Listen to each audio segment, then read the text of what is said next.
शुभमन गिल का डिसीजन जो है full marks for selectors. Coach इतना जरूरी नहीं होता आजकल। या मुझे सरफराज खान और श्रेयस अय्यर का नाम होना बहुत मुझे लगता है कि एक ऐसी क्वालिटी है जो बैटिंग में मुझे हैरानी है। नंबर 4 बनाना पड़ेगा, ऐसा नहीं कि आपको पका पकाया मिल जाए। केएल राहुल जैसा नंबर 4 नहीं मिल सकता आपको। जैसे साई सुदर्शन जो है मुझे लगता है कि परफेक्ट एक सिलेक्शन है, क्योंकि उसकी जो क्वालिटी है कि अभिमन्यु ईश्वरन जो है उनकी सिलेक्शन बहुत बढ़िया है। मोहम्मद शामी को भी पता है अंदर से कि टेस्ट मैच खेलने हैं ना, तो ये नहीं है कि आपको 10 ओवर ही डालने हैं। हमारे जो बैटिंग स्पिरिट है वो केएल राहुल है। Rishabh Pant for me has to be resurrected. You look to the senior players to get that confidence that might not be there. Test team का सिलेक्शन हो चुका है और शुभमन गिल बन चुके हैं भारत के नए टेस्ट कप्तान। या आपकी पहली प्रतिक्रिया उसका?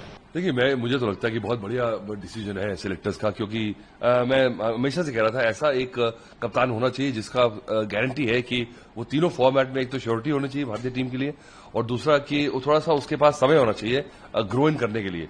आप वैसे कहते तो हैं कि रविंद्र जडेजा जो है उसकी जो परफॉर्मेंस है इतने सालों से खेल रहे हैं उसका बनता था, पर मैं सही मानता हूं कि उन्होंने वो बोट मिस कर दी अब क्योंकि अगर आते भी तो ये खिलाड़ी जो है हमारी टीम रेडी, जो नेक्स्ट जनरेशन रेडी है, उसमें थोड़ा सा गैप हो जाता। तो मुझे लगता है कि सही डिसीजन है और ऋषभ पंत को रिस्पांसिबिलिटी दी है।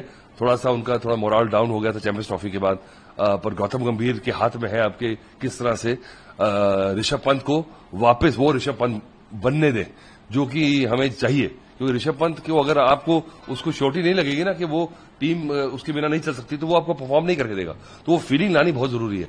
इसलिए मैं कहता हूं कि कोच इतना जरूरी नहीं होता आजकल कि क्रिकेट में, जितना कि मेंटोर जो होता है ना, मैन मैनेजर, वो ज्यादा जरूरी है एक अंतर्राष्ट्रीय टीम के लिए। तो शुभमन गिल का डिसीजन जो है फुल मार्क्स फॉर सिलेक्टर्स। बाकी जो टीम सिलेक्ट हुई है उसमें भी मैं बहुत खुश हूं। मुझे लगता है कि करुण नायर को जो दोबारा मौका दिया है, क्योंकि जो पुराने खिलाड़ी है ना, स्पेशली बैट्समैनशिप में जो पुराने खेले हुए हैं, काफी लंबे समय से खेल रहे हैं, उनकी क्वालिटी है, लीनेज है, उनको लाना बहुत जरूरी है। आप एक्साइटमेंट में आके एक यंगस्टर को खिला लें, जैसे साई सुदर्शन जो है मुझे लगता है कि परफेक्ट एक सिलेक्शन है, क्योंकि उसकी जो क्वालिटी है, उसने हालांकि T20 में नाम कमाया, पर जो उसने जिस तरह से रन बनाए हैं पता लगता है कि ये हायर क्वालिटी का प्लेयर है वो। करुण नायर की मैंने बात की, अभिमन्यु ईश्वरन जो है उनकी सिलेक्शन बहुत बढ़िया है, क्योंकि मुझे लगता है कि इतने सालों से रन पे रन बनाते चले जा रहे हैं, तो उनका आना बहुत जरूरी था। तो मुझे लगता है कि full marks to the selectors. हालांकि एक दो जो है आप क्या सोच रहे होंगे मोहम्मद शामी के बारे में, पर मैं कहता हूं मानते सही है, मोहम्मद शामी को भी पता है अंदर से कि टेस्ट मैच खेलने हैं ना, तो ये नहीं है कि आपको 10 ओवर ही डालने हैं। क्या पता अगर लंबी बैटिंग हो गई आगे और सेकंड थर्ड स्पेल हो गया और शाम को टी के बाद जो एक आपको एक्स्ट्रा बर्स्ट चाहिए होता है, अगर वो आपके स्पेयर हेड में नहीं है ना वो, तो फिर आप टीम को लेट डाउन कर देंगे। और जैसे ही जोर लगाया, कहीं इंजर्ड हो गए, तो पूरा लंबा दौरा है, 5 टेस्ट मैचेस की एक सीरीज होती है ना, इसमें बड़े उतार चढ़ाव आते हैं। तो I think it's a good team. Sir, एक का सवाल उठता है वो ये है कि श्रेयस अय्यर हो गए, ऋतुराज गायकवाड़ हो गए, सरफराज खान हो गए, ये नाम पे भी चर्चा चल रही थी। और ये वही by the way Shreyas Iyer team में नहीं है? क्या बात कर रहे हो? Really?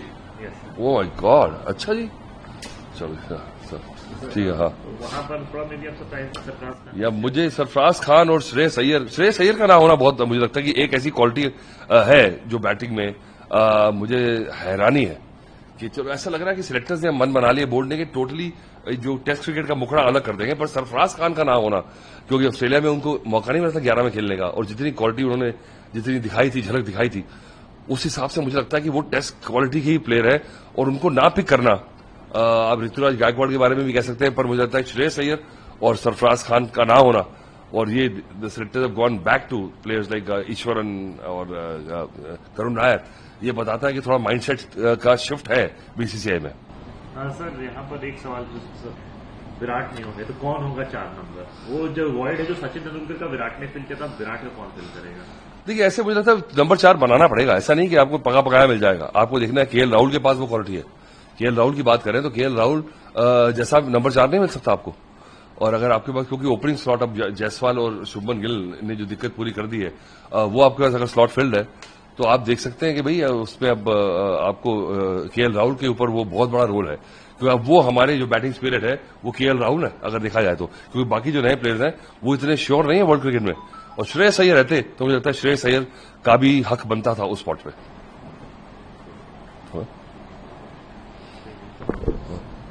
So your first reaction on Shubman Gill being appointed as India's new Test captain and Pant being his deputy? Well, I was expecting that, and I was backing the selectors to take this call, and they have taken it.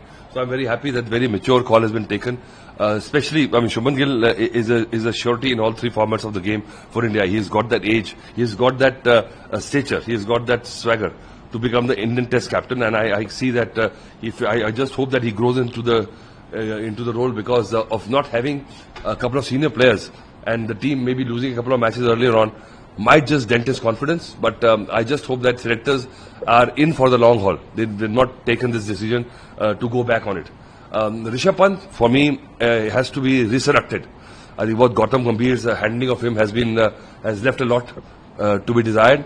I think it's very easy for a player to be made by a team management and to be destroyed by a team management. And I think Rishabh Pant is the kind of player who needs to have that confidence that yes, he is the one who's going to take the team forward. If he doesn't have that confidence, he will not be the kind of player you expect him to be.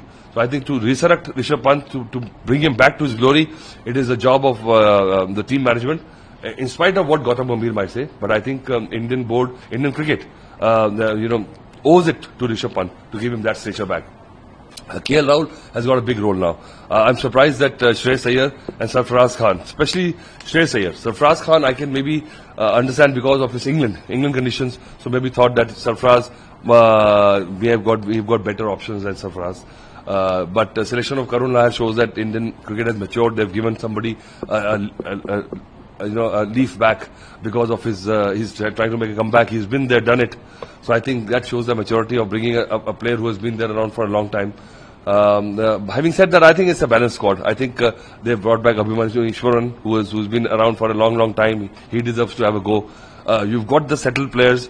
Just that the familiarity of looking at your ranks and seeing Virat Kohli and Rohit Sharma hanging around, the seniority. Sometimes when the chips are down, you look to the senior players to get that confidence. That might not be there, but that will be the role of the KL Rahul, who's got that kind of persona. I think you're right, because Sachin Tendulkar was at number 4, then came Virat Kohli at number 4. Now who next at number 4? I think number 4, this big debate about number 4 is overrated. I think a middle order batting has to be something that has to be taken as a collective group, not just a number. And the same thing I say about the opening group also. It's not number 1, 2, 3. It's the top 3 players I consider as the openers for the team. So I think number 4, and it's going to be 4, 5, 6, which are going to be. So I think KL Rahul, as I said earlier, is the guy to take that mantle. And I think whoever is groomed for the number 4, 5, it has to be Karun Lahar somewhere who have got the experiences, the guys who have played for India before. They should be given the confidence. Rishabh Pant will have to take that responsibility also.